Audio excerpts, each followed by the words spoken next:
Assalamualaikum warahmatullahi wabarakatuh. Jumpa lagi dalam Booster Ramadan terbitan Think Quran. Tuan-tuan, kita telah sampai pada surah Al-Adiyat. Surah Al-Adiyat mempunyai 11 ayat panjang.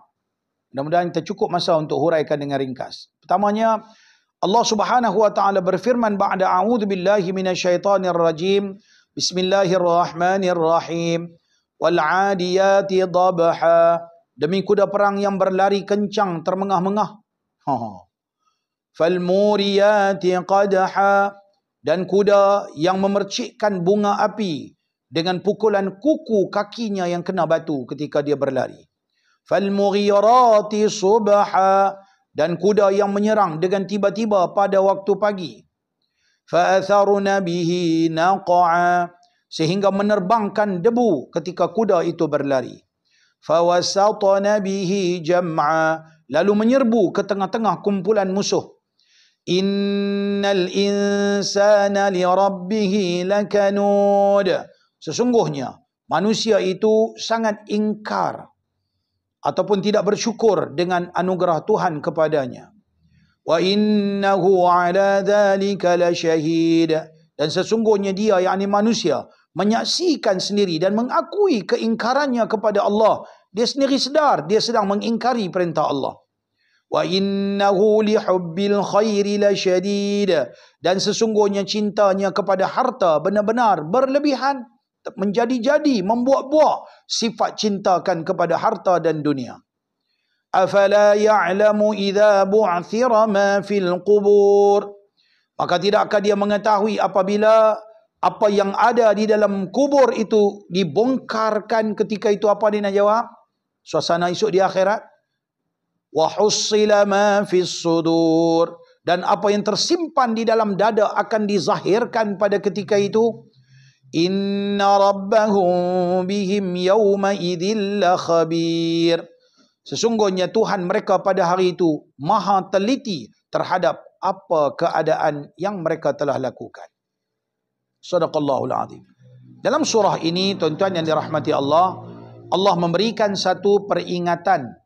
Pada peringkat awalnya Allah gambarkan tentang perumpamaan bagaimana kuda yang berlari kencang. Bagaimana kuda yang berlari kencang, kuda yang digunakan untuk berperang. Manusia orang Arab pada ketika itu mereka berbangga-bangga dengan kuda yang mereka miliki. Kuda di sini salah satu penafsirannya bermakna manusia yang berbangga-bangga dengan kenderaan yang mewah, dengan harta benda yang dia miliki. Kemudian lalu Allah Subhanahu wa taala mengingatkan manusia ni tak pernah puas dengan apa yang dicari. Dah kaya-kaya dah millionaire dah, dia nak jadi billionaire pula, tak cukup billion, dia nak pergi trillion. Sedangkan dia tak memikirkan soal hubungannya dengan Allah, bekalan-bekalan takwa dia tak fikir. Dia hanya memikirkan soal keduniaan. Lalu Allah memberikan peringatan, jaga-jaga. Esok satu hari ketika manusia dibongkarkan kembali daripada kuburnya, dizahirkan apa yang ada dalam dirinya, akan dipamerkan di hadapan Allah dengan sikapnya yang melupakan Tuhan ketika hidup atas dunia, yang berbangga-bangga dengan kemewahan yang diberikan oleh Allah. Kita lihat akhir-akhir ini, manusia yang bermegah-megah dengan harta yang diberikan. Manusia yang mempamerkan segala kesenangan-kesenangan yang dimiliki. Nak berlumba-lumba. Oh, aku kaya lebih. Oh, aku lebih kaya. Oh, aku lebih senang. Oh, aku lebih baik. Dan sebagainya. Berlumba-lumba untuk menzahirkan apa yang mereka miliki. Akhirnya mendatangkan kemudaratan yang luar biasa kepada mereka di dunia lagi.